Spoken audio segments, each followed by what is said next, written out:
ಹೊಸ ವಿಧಾನದಲ್ಲಿ ಆಲೂ ಪರೋಟ ರೆಸಿಪಿ ಮಾಡೋಣ ಬನ್ನಿ. ತುಂಬಾ ರುಚಿಯಾಗಿ ಬರುತ್ತೆ. ಈ ವಿಧಾನದಲ್ಲಿ ಟ್ರೈ ಮಾಡಿ ನೋಡ್ಬೋದು. ಮತ್ತು ತುಂಬ ಸಿಂಪಲ್ಲಾಗಿ ಮಾಡುವಂತಹ ಸ್ಪೆಷಲ್ ರೆಸಿಪಿ ಅಂತಲೇ ಹೇಳ್ಬೋದು.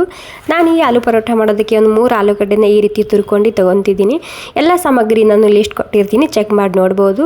ಕಚ್ಚಾ ಆಲೂಗಡ್ಡೆ ಹಾಕ್ಕೊಂಡಿನಿ, ರೆಡ್ ಖಾರದ ಪುಡಿ, ಅರಿಶಿಣ, ಮತ್ತು ಕಾಂದ ಲಸೂನ್ ಮಸಾಲ ಅಥವಾ ಮಸಾಲೆ ಖಾರ ಹಾಕಬೇಕಾಗುತ್ತೆ, ಧನಿಯಾ ಪೌಡರ, ಗರಂ ಮಸಾಲ, ಹಸಿಮೆಣಸಿನ್ಕಾಯಿ ಮತ್ತು ಕರಿಬೇವು ಸೊಪ್ಪು ಹಾಕ್ತಿದ್ದೀನಿ. ಜಾಸ್ತಿ ಕ್ವಾಂಟಿಟಿಗೆ ಹಾಕ್ಕೊಳ್ಳಿ. ಮತ್ತು ಸ್ವಲ್ಪ ಹಸಿ ಶುಂಠಿ ತುರ್ಕೊಂಡು ಸೇರಿಸ್ತಿದ್ದೀನಿ. ಕೊತ್ತಂಬರಿ ಸೊಪ್ಪು, 1 ಚಮಚ ಸೋಪ್ ಹಾಕ್ತಿದ್ದೀನಿ. ಸೋಪ್ ಕೂಡ ಮಿಕ್ಸ್ ಮಾಡದೆ ಹಾಕ್ಕೊಳ್ಳಿ. ಇದರಲ್ಲಿ ರುಚಿಗೆ ತಕ್ಕಷ್ಟು ಉಪ್ಪು ಮತ್ತು ಗೋಧಿ ಹಿಟ್ಟು ಹಾಕ್ಕೊತಿದ್ದೀನಿ. ಮತ್ತು ಒಂದು ಸ್ವಲ್ಪ ಚಾಟ್ ಮಸಾಲ ಸೇರಿಸ್ತಿದ್ದೀನಿ.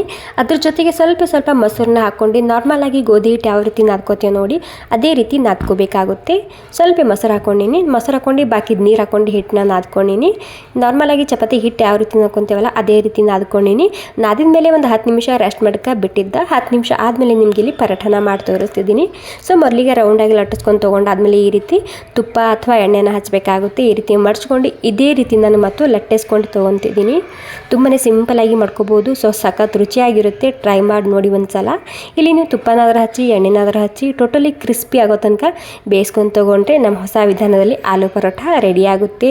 ತುಂಬಾ ರುಚಿಯಾಗಿ ಬರುತ್ತೆ. ಮತ್ತು ಬಿಸಿ ಬಿಸಿ ಇದ್ದಾಗ ಮೇಲೆ ಒಂದು ಸ್ವಲ್ಪ ತುಪ್ಪ ಹಾಕ್ಕೊಂಡು ತಿನ್ನೋಡಿ. ಸೊ ಚಟ್ನಿ ಸಾಂಬಾರು ಏನೂ ಬೇಕಾಗಿಲ್ಲ ನಿಮಗೆ ತಿನ್ನೋದಕ್ಕೆ. ತುಂಬಾ ರುಚಿಯಾಗಿರುವಂತಹ ಆಲೂ ಪರೋಟ ರೆಡಿಯಾಗಿದೆ. Thank you so much. ಸ್ವಲ್ಪನಾದ್ರೂ ಇಷ್ಟ ಆಗಿದ್ರೆ